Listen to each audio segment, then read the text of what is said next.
오늘 함께 고난을 만났을 때의 행동 요령이라는 제목으로 하나님의 말씀을 나누도록 하겠습니다. 고난을 만났을 때의 행동 요령입니다. 어린 시절 학교에서 대피 훈련을 했던 그런 기억이 있습니다. 지진 대피 훈련, 소방 대피 훈련, 또 여러 안전 교육들을 많이 받았어요. 어릴 때부터 이런 안전 교육을 하는 이유는 실제로 그런 위기의 상황에 닥쳤을 때 당황하지 않고 대응 능력을 기를 수 있도록 하기 위해서입니다. 2차 피해가 발생하지 않도록 미리 예방하는 거죠.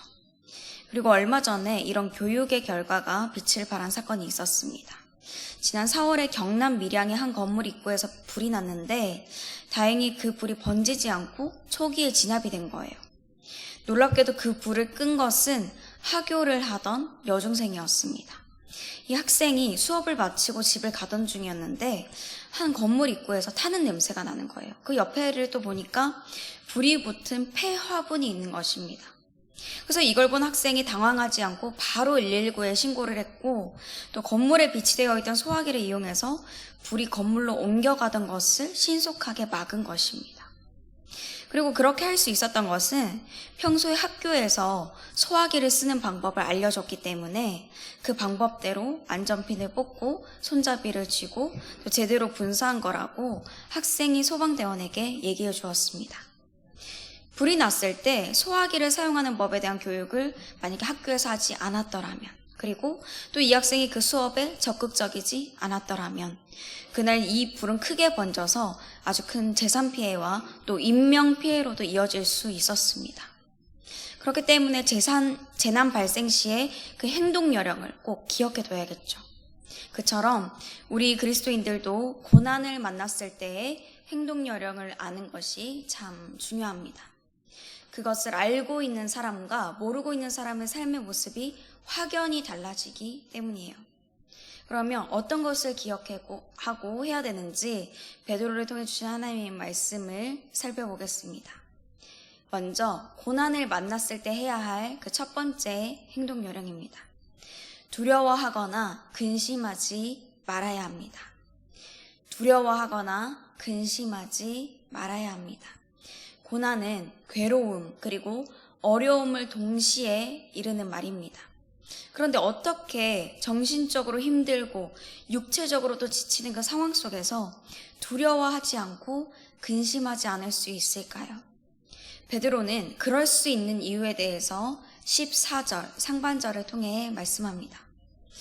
그러나 의를 위하여 고난을 받으면 복 있는 자니. 의를 위해서 고난을 받으면 복이 있다는 거예요. 이것을 기억하면 된다는 거죠. 그런데 고난을 당하고 있는 입장에서 이 말을 들으면 쉽게 이해가 안 될 것입니다. 세상 속에서 양보하고 포기하면서 살고 참고 선을 행하면서 살아가는데 사회에서 인정을 못 받고 오히려 고난을 받을 때가 있거든요. 그렇게 억울한 상황 가운데 있는데 그 고난으로 인해서 복이 있다. 그거를 기억하면서 참아라 라고 하는 것입니다. 복을 받는다고 할 때 우리는 때로 세상에서 누리는 복을 떠올리곤 합니다. 이 땅에서 건강하게 오래 사는 거, 많은 물질을 모으고 또 쓰는 거, 사람들의 인정을 받아서 인기를 누리는 거, 높은 자리에 올라서 영향력을 행사하는 것들을 말이죠. 하지만 의를 위해서 고난받는 자에게 주어지는 복은 이 땅에서 잠깐 있다가 사라질 복이 아닙니다. 하나님이 주시는 영원한 복이죠. 예수님께서 제자와 많은 무리들에게 산상수훈이라고 불리는 마태복음 5장에서 이렇게 말씀하셨습니다.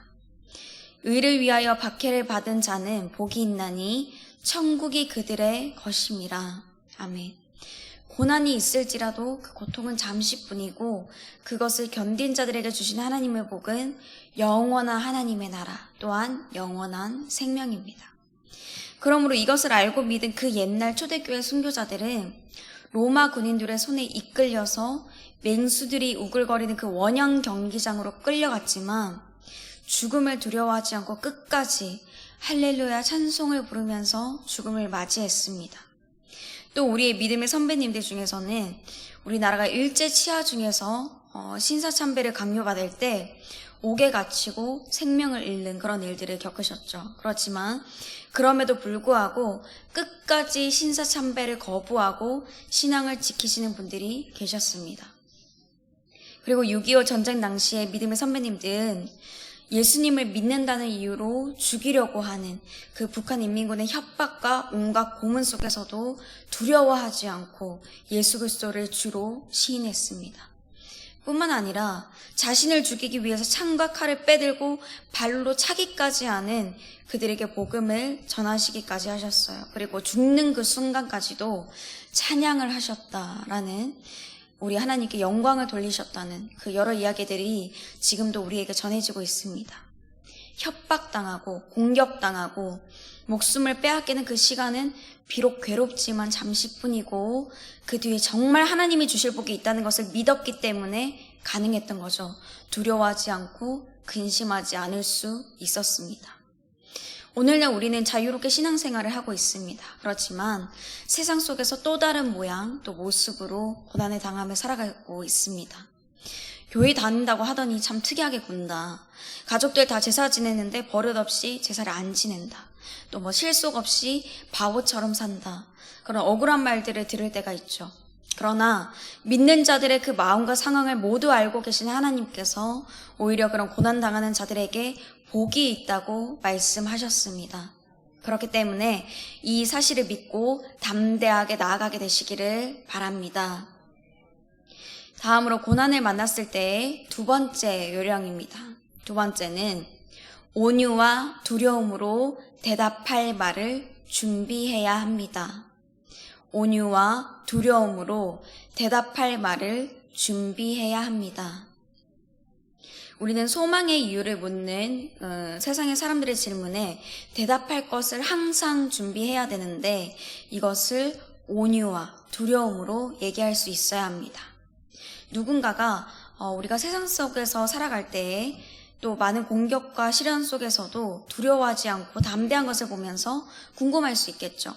어떻게 두려워하지 않고 그렇게 당당할 수 있냐라고 말이에요. 때로는 좀 더 적대적인 의도를 가지고 물을 수도 있습니다. 그때 성도들이 취해야 할 태도는 그게 왜 궁금하냐? 네가 알 게 없다 라고 하면서 똑같이 적대적으로 대하는 게 아니라 온유와 두려움으로 해야 하는 것입니다. 부드럽지만 강하게, 겸손하지만 당당하게 말해야 하는 거죠. 왜 그래야 될까요? 그 질문에 대한 나의 답이 그 질문을 한 사람에게 복음이 전해지는 통로가 될 수 있기 때문입니다. 그런 타이밍, 그런 상황은 사람이 만들고 싶다고 만들어지는 게 아닙니다. 아무리 그런 질문이 나오게 하고 싶어도 정작 공격하는 사람이 전혀 궁금하지 않을 수 있으니까요. 얘기할 기회조차 없을 수 있다는 거예요. 그러니까 그런 기회가 왔다면 잡아야죠. 그런데 내가 평소에 생각하지 못하고 있던 질문을 갑자기 듣게 되면 어벙벙해질 수가 있습니다. 그러니까 미리 준비해둬야 하는 거예요. 왜 내가 이 고난을 감수하면서까지 예수 그리스도에 대한 믿음을 지키는지에 대해서 말입니다.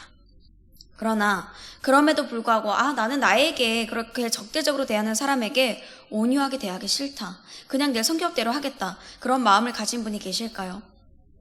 우리 교회는 없으시리라고 생각합니다. 그런 마음을 가지지 않도록 하나님께서 베드로를 통해서 다시 말씀하십니다. 선한 양심을 가져야 한다라고요. 좋게 대하기 싫어도 끝까지 선한 양심으로 대해야 한다라고 말씀하십니다. 왜냐하면 예수 그리스도께서 다시 오시는 마지막 날에 선을 위해 고난을 받은 자들에게는 영원한 영광과 그런 면류관이 주어지지만 선을 행하는 자들의 박해한 사람들에게는 심판하시기 때문입니다. 벌을 주시는 거죠. 그날에 예수님께서는 아주 정확한 기준, 하나님의 정의와 공의로 모든 것을 달아보시고 심판하실 것입니다. 그렇기 때문에 우리는 세상의 방법이 아니라 주님의 방법인 온유와 두려움으로 이겨야 하는 것입니다. 이렇게 그리스도인들은 고난을 만났을 때 당황하거나 얼어있는 게 아니라 두려워하거나 근심하지 말아야 되고 또 똑같이 적대적으로 대하는 게 아니라 온유와 두려움으로 대답할 말을 준비해야 합니다. 그리고 마지막 세 번째 요령은 이것입니다.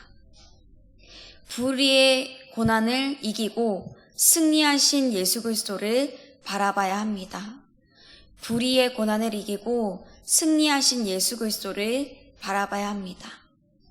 고난을 당하면 당장에 우리 눈앞에 있는 대상에게 집중할 수 있습니다. 사람에게 또 상황에 집중하는 거죠. 그러나 우리 그리스도인들이 바라봐야 할 대상은 공격하는 그 대상이 아니라 그리스도이십니다.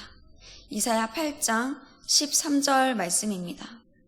만군의 여호와 그를 너희가 거룩하다 하고 그를 너희가 두려워하며 무서워할 자로 삼으라.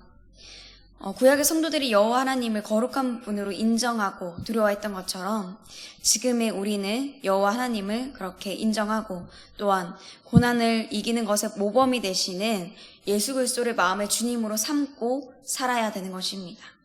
그러면 더 이상 눈앞에 있는 그 공격하는 사람이, 상황이 두려워지지 않을 것이고 고난에 대해서 승리하는 경험을 할 수 있습니다. 그러면 예수님이 어떤 일을 하셨나요? 첫 번째로 예수 그리스도께서는 불의한 우리를 구원하기 위해 대신 고난을 받으시고 단번에 죽으셨습니다. 그 일로 우리는 하나님 앞으로 인도돼서 죽은 자에서 이제는 산 자로 여겨지게 되었죠. 그리고 둘째로 성령으로 인해 죽은 자 가운데 다시 사셔서 악한 영들에게 승리를 선포하셨습니다. 예수님께서 이런 일을 하셨죠. 우리를 정죄하던 악한 영들의 법 조항들을 다 무효화시키셨습니다. 완전히 밟아 이겨 승리하셨어요. 그리고 셋째로 하늘에 계신 하나님 우편에서 온 만물을 다스리고 계십니다. 천사들과 권세들 모든 능력들이 이 온 만물을 통치하고 계시는 예수 그리스도께 복종합니다. 예수님께서 이 모든 일을 이루시고 승리하셨기 때문에 그분을 바라볼 때 성도인 우리는 산 소망을 얻게 되고 고난 중에서도 오히려 크게 기뻐하고 이길 수 있게 됩니다. 그렇게 승리를 누린 사람들 중에 20절 말씀에 예시로 소개된 노아와 그의 가족들이 있죠. 노아 당시에 사람들은 타락하고 하나님의 말씀을 떠나 살았습니다. 그래서 하나님께서 물로 땅을 심판하실 것이니 노아에게 방주를 지으라고 하셨어요. 방주를 완성하기까지 많은 시간이 있었지만 사람들은 단 한 명도 하나님께로 돌아오지 않았고 여전히 자신들의 정욕에 따라 살았습니다. 그래서 결국 하나님께서 말씀하신 대로 물로 온 땅을 심판하셨죠. 구원받은 사람의 수는 단 8명, 노아의 식구들 뿐이었습니다. 노아의 식구들은 사람들에게 바보 취급을 당했지만 결과적으로 구원받은 것은 노아와 그의 식구들이었습니다. 그렇게 다른 사람들에게는 물이 두려운 것, 심판의 도구였지만 노아의 식구들에게는 그들이 구원받아 새롭게 시작하는 표가 되었습니다. 우리도 노아 식구들과 마찬가지로 구원의 징표를 받았습니다. 그게 뭐죠? 세례입니다. 성도들은 이제 죄된 나는 죽고 내 안에 부활하신 예수 그리스도께서 사십니다 라는 고백으로 세례를 받았어요. 내 종욕대로 세상의 방법대로 살아갈 수 있지만 악과 타협하지 않으며 포기하고 부활하신 예수 그리스도께서 신실하겠다는 그 예수 그리스도께 신실하겠다는 약속을 하는 것입니다. 21절 말씀입니다. 물은 예수 그리스도께서 부활하심으로 말미암아 이제 너희를 구원하는 표니 곧 세례라. 이는 육체에 돌아온 것을 제하여 버림이 아니요 하나님을 향한 선한 양심의 강군이라. 아멘. 그렇게 고백하면서 세례를 받은 대로 여전히 예수 그리스도의 죽으심과 부활을 생각하고 지금도 살아계셔서 하나님 나라의 왕으로 통치하고 계시는 그리스도를 기억할 때 우리는 노아와 그 식구들과 같은 은혜를 누리게 된다는 것입니다. 악이 가득한 이 세상 속에서 악에 휩쓸리지 않고 그로 인해 심판을 받지 않고 영원히 사는 구원을 누리게 된다는 거죠. 그러므로 성도들이 바라보아야 할 대상은 바로 불의의 고난을 이기고 승리하신 예수 그리스도이십니다.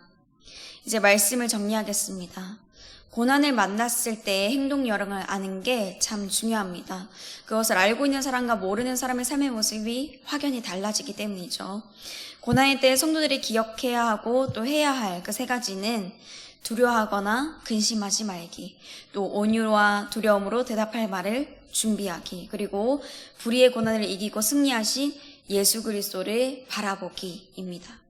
이것을 알며 살아갈 때 고난은 우리의 삶에서 점과 같이 아주 작게 보일 것입니다. 그리고 고난의 현장을 가볍게 밟고 일어날 수 있게 될 것입니다. 이런 복이 저와 여러분에게 있게 되시기를 주님의 이름으로 축복합니다. 우리 함께 말씀을 생각하시며 543장 함께 부르시겠습니다.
이제는 우리 주 예수 그리스도의 은혜와 하나님 아버지의 그 크신 사랑과 우리 성령님의 교통하심이 고난의 현장에서 우리를 승리로 이끌어주시는 하나님의 은혜를 기억하여서 두려워하거나 근심하지 않고 온유와 두려움으로 대답할 말을 준비하며 승리하신 예수 그리스도를 바라보며 살아가기로 다짐하는 모든 주님의 자녀들, 그 가정에 또 일터 삶 위에 우리 주사랑교회 위에 이제부터 영원토록 함께 하시기를 간절히 축원하옵나이다. 아멘.